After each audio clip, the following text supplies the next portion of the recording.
बहुत समय उन्हें खोजने का। भगवान के अंदर पूरी सृष्टि होती है, आपके अंदर तो भगवान है। यूं गाए और कितने मौके मिले तुम्हें, पर इंसान ना बदले ना बदलेंगे।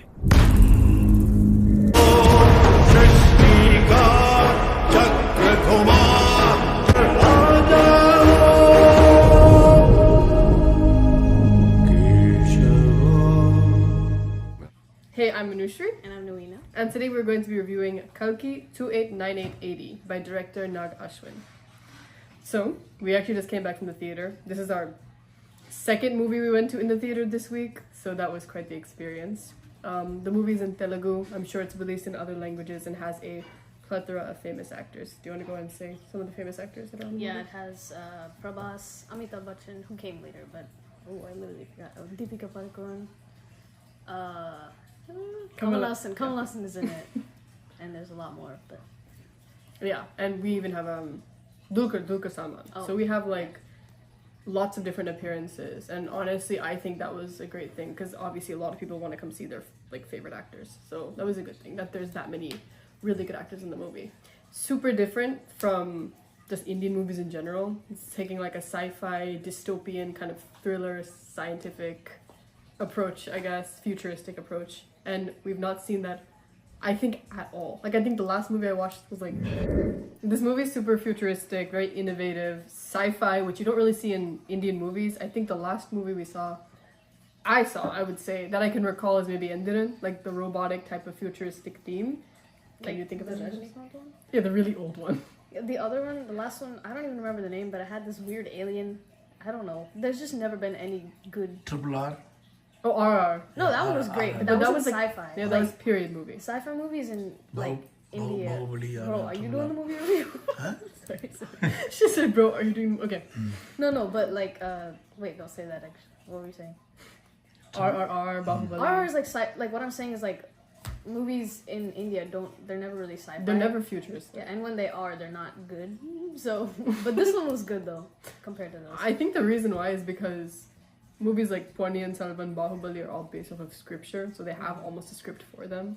So honestly, all they need to do is just pay a lot of money for like amazing music, amazing cinematography, and then boom, you have a really good storyline. Which this movie, we're discussing, we were like, I mean, again, great cinematic storyline, great music and everything, but plot was definitely super simple plot. It's just like obviously dragging and whatnot. Which, of course, if you have a movie with super famous actors, you're going to have many minutes of, like, hype scenes. And, I mean, what's an Indian movie without its hype scenes? So it was way too much at Prabhas's entrance. It was, like, boring. I personally believe, and this is my personal thing, I think Prabhas's hype was justified just because I've seen, like, the hype that surrounds maybe, like, Vijay, Dhanush, and all them. Like, I love these actors, but at the same time, like, there's just minutes and dragged on just footage of just, you know, them doing these quote unquote like moss things, yeah. Which I'm just like, you know, like it's unnecessary. And I think in this movie, because Prabhas is like a legendary kind of hero warrior fighter, then I feel it's more justified. But that's just my opinion. But yeah, but we do a lot of that. I love the scene with Kamal Haasan. He's basically the main villain in this movie, and I just love anything that has Kamal Haasan in it. So especially when he's the villain, that just makes it so much cooler. It's super interesting because even Prabhas, he adopted a villainous role for some time too. And then you're like, oh no, like I love this actor, but he's a bad guy. Like who am I supposed to like? And so like I don't know. I think that like the juxtaposition that like people have to experience is interesting, and it's also like, you know, you get to think about the plot a lot more. And then we have Deepika Padukone. I think we haven't like actually explained the plot yet. Like, we can say the plot. Like basic. I don't know if I'm right about this, but it's like before in time, but it's like a different take on time. It's like a dystopian world. It's not the world we're living in, and basically this girl is gonna give birth to God, which is like actually a very cool plot line. But yeah, and that's just kind of like surrounding the whole movie, and there's villains against her and stuff. And the girl who's carrying this God is Deepika. And she just... Nawina barely paid attention to the movie, yeah, so I have no idea what I'm just... So I'll explain the plot. Basically, it's just... Am I just wrong? No, that's the main gist. I think it's just in a futuristic way. So there's a thing called like the complex. I compared it to like the Capitol and the Hunger Games and things like that. And so we have Prabhas who like apparently she's able to carry a child for like more than 150 days, and apparently this is my thing. I'm thinking it's like the amniotic fluid is supposed to be like some sort of superpower kind of fluid that's supposed to keep Kamal Haasan alive and well and happy and young. I think that's what it is. And so because Deepika is the only one who can really like carry the child for that long, they want her for that reason, and they just want to discard her and the actual child. So they don't really want like the baby itself. However, the part with Amitabh Bachchan, who is supposed to be Ashwadama, some sort of reborn god or something, he's like, oh, like, you're actually about to give birth to God, so we have to conserve this baby. So he like wants the baby for that reason. However, Prabhas wants the woman, like Deepika, for the whole like, oh, if I turn you into the complex, then I get money, that kind of thing. So that's the storyline right there. But a very simple storyline, easy to follow. It's just drags for a long time, I think. But the first half of the movie was really it got way better after the interval, which was honestly like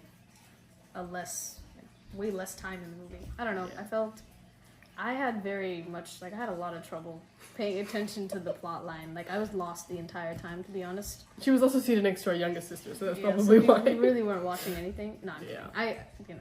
I thought though, like, I think it was nice to not have cheesy like sound effects with like all the fight scenes and everything. Like the laser Star Wars-esque kind of fight scenes were interesting to see in an Indian movie. I'd never seen that before, but I mean, it was okay.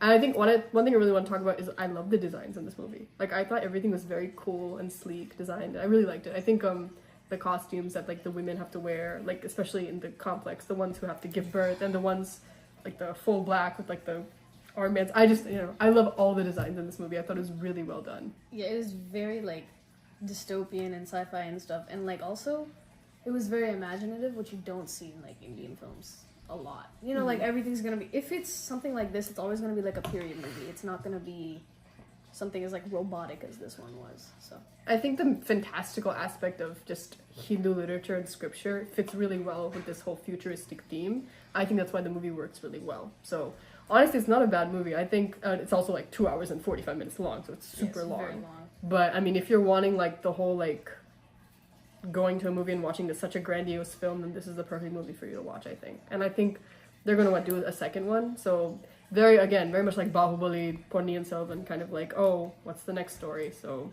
yeah, but I mean, I found it pretty good, and so I would rate this movie like. Just like yeah, I would say it's like a 9. Like I liked the movie a lot. I thought it was interesting. I think like okay, well, the actual set design was amazing, so I would give that like a 10 out of 10. Yeah. But the actual movie I'd probably give like a 7 or 8, mostly because I was lost the entire time. But yeah, and also some of the music was way over the top. Like they would do the most minuscule things, and they would just put this like a large thing of music, and it's like it's not really necessary. Did you hear the cool like they use like different instruments for music, which I thought was cool. Wow, it's almost like they do that Like in lots, every movie. well, lots of like vocal stuff and like Yeah, interesting There's a lot of sounds. throat singing that I wasn't expecting, but yeah. But I think it's really nice, and honestly, I think the director like very ambitious project that he took on. But I mean, it was a very like epic movie. Like I thought like it's a very good movie. So it was also very brave to put that into Indian film industry. I didn't think it would be a good movie. Like I came in and I was like, this is gonna be a terrible movie, and honestly, no, it wasn't terrible. It was really good. Like I had the same feeling like when I watched RRR, Ponniyin Selvan, Bahubali, like same exact feeling. So I'm excited to see the next one. But yeah, I probably won't be seeing the next one. hopefully nobody pays attention to it. No, it's too much work. Like this movie was great and all, but it's just so much work. Like when you watch something, you can just relax, but you really have to pay attention in this. It's like school or something. Anyway, we recommend watching the movie. I recommend watching the movie. I think you guys would really like it, and hopefully we'll see you in our next movie review. back to me open. Okay, well, when we left the movie, of course our dad started talking a lot, and he was saying like things about how it was really interesting how they like formulated stories like Mahabharata, Ramayana, and put it in like movies like Ponniyin Selvan and like these kind of movies. So it's almost like what they've done is they take those super like old legends, right, like epics, they take those and bring them into forms like this, which is much easier to consume for younger audiences, and also like allows us to remain respectable of our culture. So I thought that was interesting, and I think for those who like actually read those things, like my parents, like Ramayana, Mahabharata and all that, like if they're familiar with those storylines, they would understand this a lot more. which I was surprised that our parents actually understood the storyline, because I was like, this is really hard to follow for me. So, yeah. But anything else? I don't know. You said it was much easier to consume. I wouldn't agree. I think they tried to make it much easier to consume, but it was just too big for me to understand it.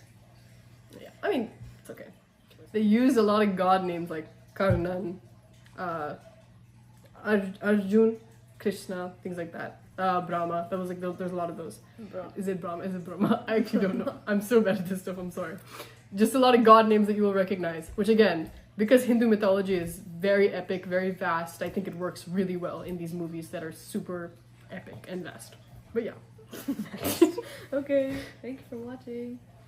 You can watch the movie if you want, but you know. Okay. Don't forget to like, share, comment, Right. and subscribe. And we will see you in our next movie review. Thank you for watching. Please like, share, comment, and subscribe. Kill yourself! I was about to say something and you went there. Go watch it. Oh, let me pause it.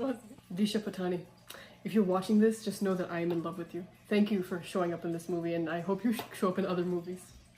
She hopes you show up in other movies.